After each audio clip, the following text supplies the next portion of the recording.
Start with the Fox's alert and new questions tonight about Hillary Clinton's health. Then after her doctor confirms that she was diagnosed with pneumonia on Friday, it turns out her campaign never said a word until she was caught earlier today on video. Mrs. Clinton was seen ducking out early from the 9/11 memorial at the World Trade Center site. And on this video taken by one man, she seems unsteady, unable to walk, needs help to get into that van, and nearly collapses. Welcome to another hour of America's Election Headquarters on this special 9/11. I'm Eric Shawn. And I'm Marthel Neville. Clinton's doctor later saying she's been on antibiotics and been advised to rest. Let's bring in Jennifer Griffin now. She's live in Chappaqua, New York, where Hillary Clinton returned home earlier today. So, Jennifer, what more can you tell us? Well, Hillary Clinton is resting at her home just up the road from where we are right now in Chappaqua. Her doctor, Dr. Lisa Bardak, issued the following statement not long ago. I'll read from the statement. It said, quote, Secretary Clinton has been experiencing a cough related to allergies. On Friday, during follow-up evaluation of her prolonged cough, she was diagnosed with pneumonia. She was put on antibiotics and advised to rest and modify her schedule. While at this morning's event, she became overheated and dehydrated. I have just examined her, Dr. Lisa Bardak said, and she is now rehydrated and recovering nicely. Hillary Clinton emerged from her daughter Chelsea's downtown Manhattan apartment about noon, smiling and waving to the cameras. 90 minutes after the first reports emerged that she had fainted while leaving the 9/11 ceremony in New York prematurely. Video posted on social media showed aides helping her to the van as her Secret Service detail opened the door to the vehicle. Her knees appeared to buckle as she stepped forward and stumbled toward the vehicle, cutting short her visit to the memorial. For more than an hour, campaign aides did not return reporters' calls, and the traveling press pool was kept in the dark until Press Secretary Nick Merrill issued the following statement, quote, during the ceremony, she felt overheated, so departed to go to her daughter's apartment and is feeling much better. Clinton spent an hour and 30 minutes at the ceremony greeting the families of the fallen. Both campaigns had agreed not to campaign today. Today's incident followed a coughing fit a week ago during a Labor Day picnic in Ohio. At the time, she told reporters the cough was due to allergies. The next day, her voice was fine, and she said she had taken an antihistamine. Clinton's doctor earlier this summer was asked to comment on Clinton's health and said that she was perfectly fine and capable of being president, but when we asked aides earlier today how Clinton was doing, we got a somewhat blunt response. They said she is, quote, fine. We now understand from aides that they are reevaluating some of her schedule and that her trip to California tomorrow may be in question. Her doctor has told her she really needs to rest. Back to you. Okay. Thank you very much, Jennifer Griffin, and we are going to have more on this unfolding and very important story here in this race for the White House. Eric? Meanwhile, on the Republican side, Donald Trump also attended the 9/11 ceremony this morning, and later he visited with some New York City firefighters. Mr. Trump, though, tonight being uncharacteristically quiet on Twitter about Mrs. Clinton's pneumonia diagnosis and that resulting stumble today. Kristen Fisher is live in a Washington, D.C. bureau with more on that. Hi, Kristen. Hey, Eric. Well, for weeks, Trump has accused Clinton of lacking the physical stamina that's needed to be commander-in-chief. But when asked today about Clinton's health scare, he said, I don't know anything. So it seems he is sticking to his pledge to put politics aside on the anniversary of 9/11. Trump spent the morning at Ground Zero. He didn't speak, nor did he cross paths with Clinton, but he did release a statement that reads in part, and I quote, our solemn duty on behalf of all those who perished that September day 15 years ago is to work together as one nation to keep all of our people safe from an enemy that seeks nothing less than to destroy our way of life. Well, we are now 58 days away from Election Day, and there's a new poll that shows Trump continuing to trail Clinton by about 5 points. According to this ABC News Washington Post poll, Clinton is at 46%, Trump is at 41%, Libertarian candidate Gary Johnson is at 9%, while Green Party's Jill Stein is at 2%.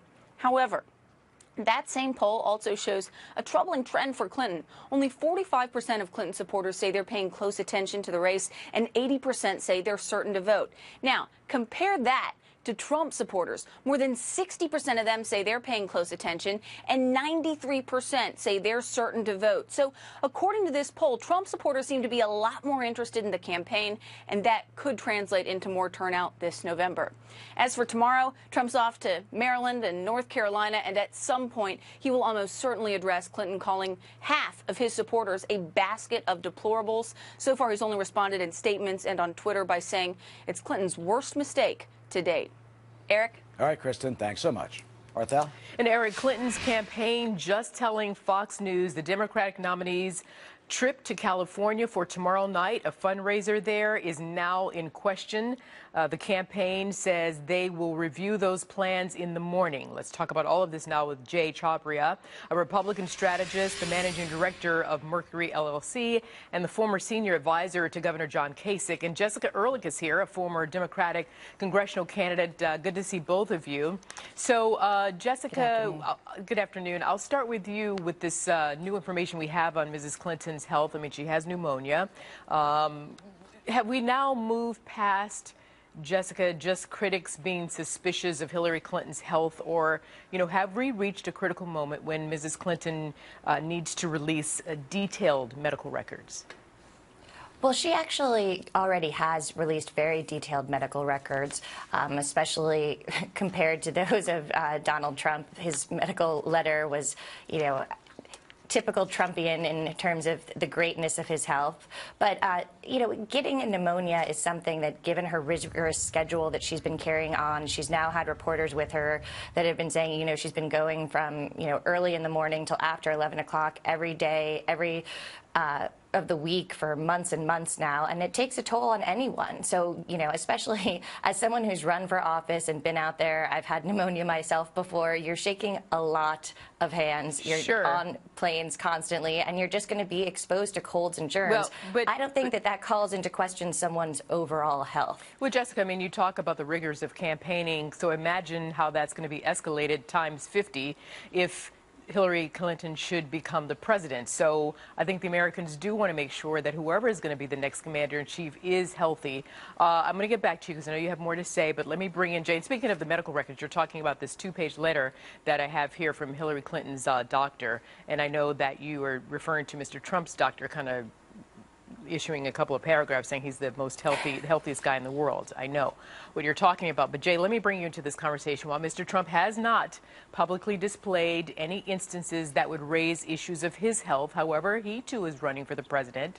And the public needs to know the full scope of Mr. Trump's health as well. So especially in light of what's happening, and I think we probably will hear more from Hillary Clinton's doctors. I'm sure people will demand to hear more. So with that possibly going to be on the table, will we see Donald Trump release complete medical records? Well, I doubt he'll release complete medical records. I don't think that's the way Trump does things. The problem that Hillary's got today... Hold on. Wait. You can't just skip over that. I'm not a Trump that's supporter the way that necessarily. Trump does things, but Trump is running for president, and that's the way people running for president do things.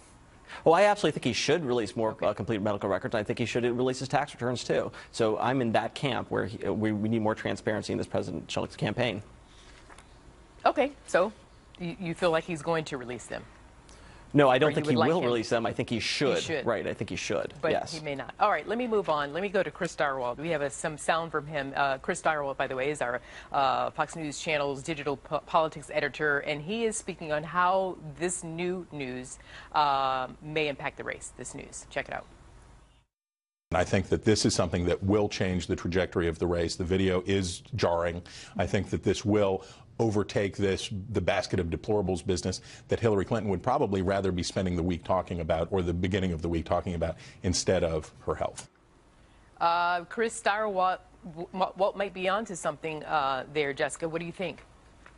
Yeah, I don't think he's wrong there. I mean, sadly, for me, especially as someone who lived in Lower Manhattan on September 11th, it's difficult that we're having this discussion at all on this day when we really should be talking about more solemn issues. I'm actually pleased for once that we haven't seen any of the sort of typical tweets from Mr. Trump that we usually would on this day, because it is such an important moment for our country. But in the days that follow, I think for sure we will see this continue to play out, whether for good or ill. There's a very fine line. I think, both candidates need to have equal transparency, as Jay said, in terms of what the status of their health is. But no medical professional is infallible. There is no way of knowing that.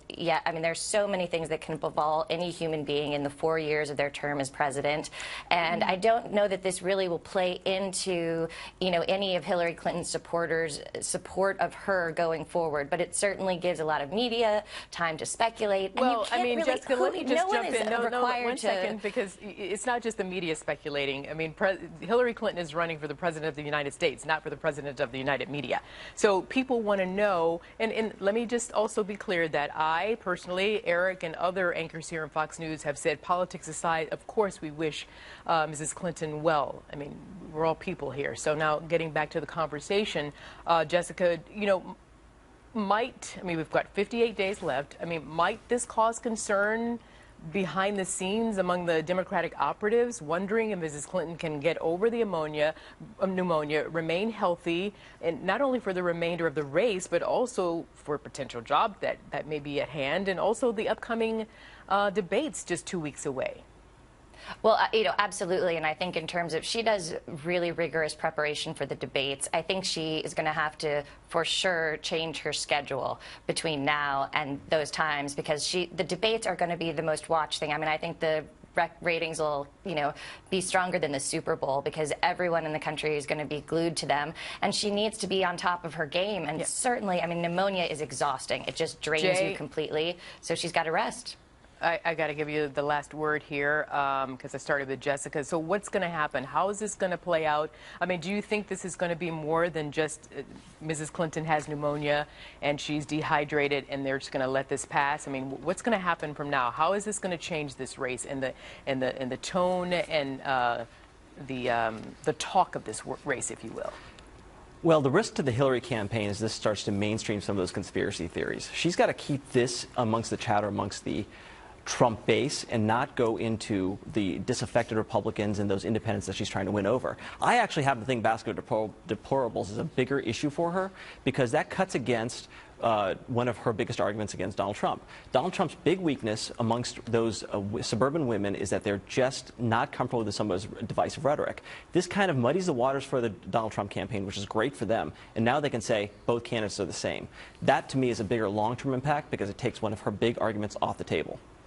I leave it there. Jay Chabria, Jessica Ehrlich, thank you very much for being with us here on this Sunday afternoon. Thank you. Take care.